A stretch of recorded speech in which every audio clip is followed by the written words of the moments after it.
Takže, pán predsedajúci, vážené kolegyne, vážení kolegovia, dovolte mi, aby som predstavil návrh zákona, ktorým sa doplňa zákon číslo 101 z roku 2010 zbierky zákona o preukazovaní pôvodu majetku a zmene zákona číslo 300 z roku 2005 zbierky zákona trestný zákon v znení neskorších predpisov,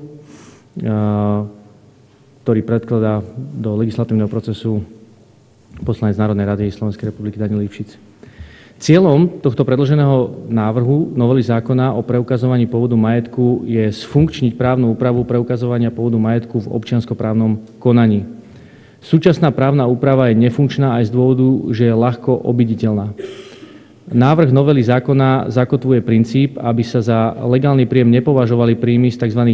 Neobvyklých obchodných operácií, ktoré sú v našej legislatíve presne definované v právnej úprave boja proti praniu špinavých peňazí.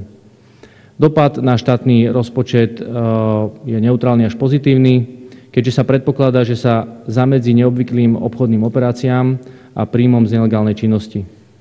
Návrh zákona nebude mať nepriaznivý dopad na verejné financie, na obyvateľov, hospodárenie podnikateľskej sféry a iných právnických osôb, životné prostredie, ani zamestnanosť a podnikateľské prostredie.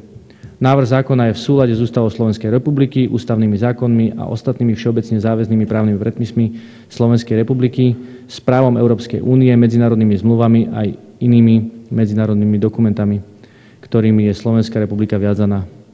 Skončil som.